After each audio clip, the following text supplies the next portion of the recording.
Last summer, when we adopted the 2025 budget, we enacted $2 billion in Proposition 98 deferrals and fully deployed the Prop 98 reserves. The volatility of our revenues is on full display, with the governor now projecting a $21.7 billion increase in Prop 98 in his January budget release since last summer, just 6 months after we adopted the 2025 budget. K-12 education makes up roughly 40% of the California state budget. We are seeing the Prop 98 minimum guarantee at unprecedented levels and with a declining student population. The governor's K-12 education budget proposes an incredible opportunity for sustaining transformative investments, while at the same time having incredibly difficult conversations around social safety net programs, higher education, and other critical programs outside of Prop 98. Many great things in this budget, but I have to acknowledge that there is heartburn for our districts as it relates to Prop 98. The $6 billion that is being held up as part of the settle up has created angst for many of our districts, and you will hear this as I've heard it from district leaders. They will say that because of that, it has contributed to their need to make layoffs because they have to make decisions about the dollars that they can count on. They're looking for a signal that that money might be restored and that they would have it to help them balance their budgets in a very tough time. I'll leave it at that. That part of the proposal, it does threaten to undermine the goals of our districts, and as they are trying to counter strikes, it's a very tough time. Now, in spite of all these challenges and our revenue challenges, I'm still hopeful for California. However, due to the persistent uncertainty in revenue estimates, the governor's budget creates a new $5.6 billion settle-up obligation in the current year, which puts the funded guarantee level at about $115.9 billion.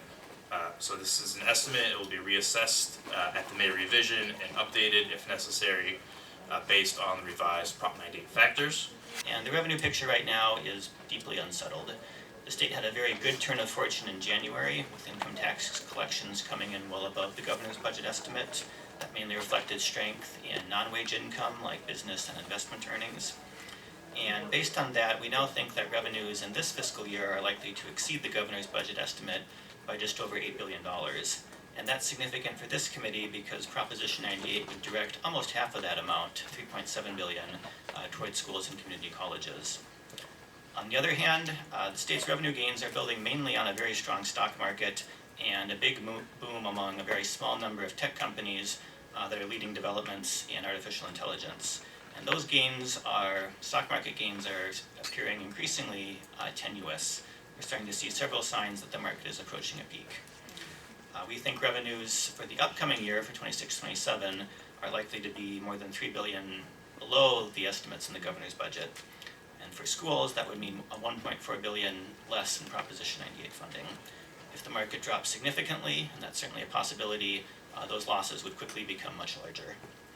So the bottom line here is that we think the state is likely to have at least a few $1 billion in additional one-time funds available over the next couple months based on the increases in 25-26, but it's not necessarily going to have more ongoing funding available in 26-27.